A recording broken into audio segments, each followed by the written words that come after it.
the draft political resolution, all these days starting from the April 2, 3, 4, 5 and going to be concluded tomorrow at 6.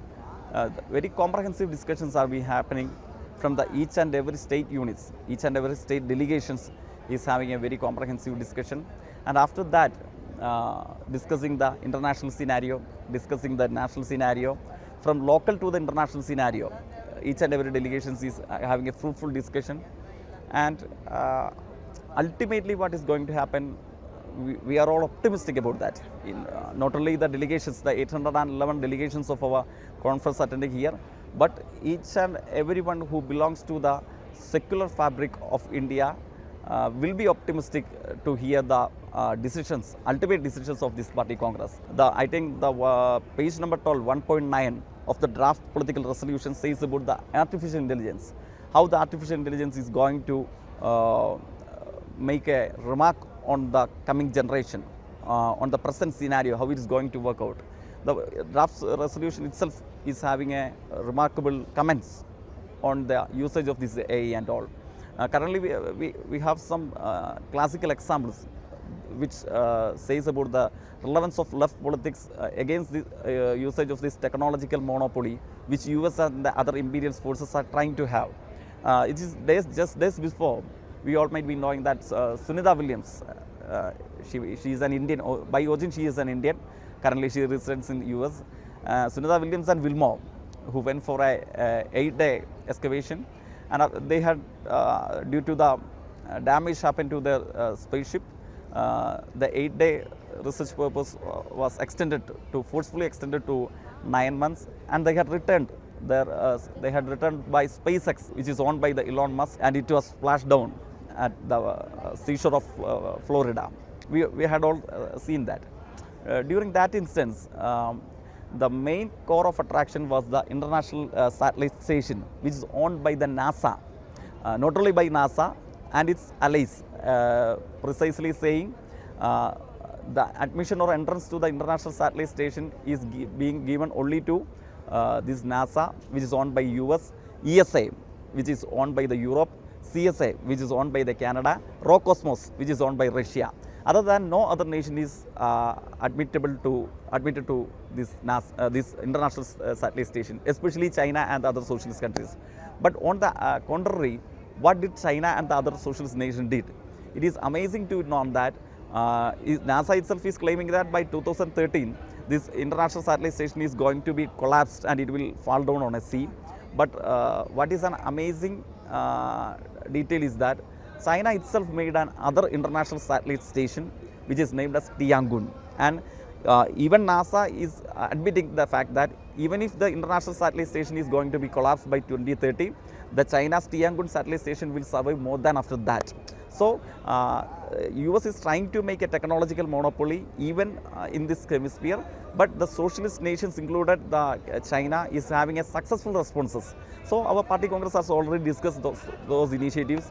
Apart and along with that, we are seeing the use of AI after the electoral victory of Donald Trump.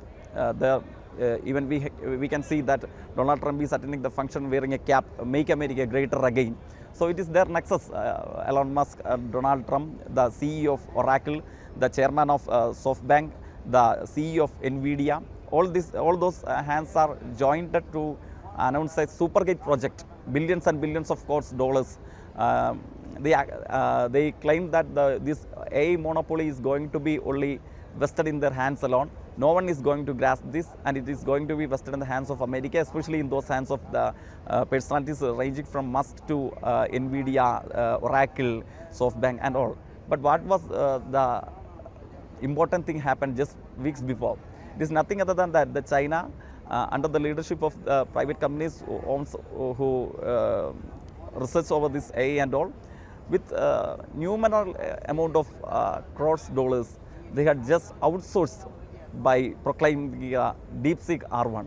It was another blow to the US movement of technological monopoly, to establish this technological monopoly. So it is a fact that under the leadership of US, the imperialist nations are trying to create a technological monopoly, starting from the space to the land, starting from AI to the SpaceX. But starting from Tiangan, contradictory to the International Satellite Station, from by creating the deep sea carbon and outsourcing how they had developed the artificial intelligence. China, including the socialist nations, are having a successful response. All these things have been discussed in the party congress and propagated to the public, especially to the youth. So they are having these lessons, whether the still socialism is relevant, or still socialist nations or socialist initiatives have any relevance on this age of AI to the SpaceX. Yes, it is relevant. It is relevant on these grounds. So all these things have been discussed here, and the party congress will surely the party congress will discuss and will decide to propagate all these things. Just weeks before, we had seen that the most inhumane intervention of US, the US deportation. To several nations deportation happened. The US was claiming that all this deportation happens only because of these unauthorized visas. But what was our response? Our response means our nation. As a nation, what was the India's response? Enormous number of Indians, mainly precisely including Gujarats and Punjab. Enormous number of people were deported to India, but they were treated in a most inhuman way. Hands were cuffed, they were not given enough water or food. We all had discussed, but unfortunately the response of our Ministry of External Affairs, commendable also from S. Jaishankar, he responded like it is a policy of America. Means exactly what we call literally India was kneeling down in front of the US, in front of this most inhumane action against the Indians. But on that instance itself, the world witnessed remarkable responses from two nations that is not parallel to India, a much smaller nation, not a much renowned prime minister or ruler. The remarkable responses came from those two nations are, one was from the Mexico and other was from the Colombia. The Mexico is now under the rule of Claudia Sheinbaum Pardo, the very first woman president of Mexico. She had, at the very next moment, she had responded to US that we won't allow any military flight of US to land on our soil. If you want to deport any Mexican citizen, we will send the flight in a human way. They should be treated. The same at that instance is of the president of Colombia, Gustavo Petro. He also responded that I won't allow any of the military flight of US to be landed in the soil of Colombia. If any of our Colombian citizen is there with an unauthorized visa, we will send the flight, and a Colombian citizen should have to be treated in a humane way. While the 56-inch Prime Minister of India is very much renowned friend, Donald Trump, is ruling in America, on that premises, the Indians were treated in a most inhuman way. But on that premises itself, the much smaller nations compared to the India, they had upheld the flag of anti-imperialism. They had upheld the flag of humanitarian politics, and they had announced, they had responded to US that we won't allow to land here. But unfortunately, on these premises, the left handles upheld this flag of the anti-imperialism and the socialist politics, which tarnished the US way of inhuman intervention.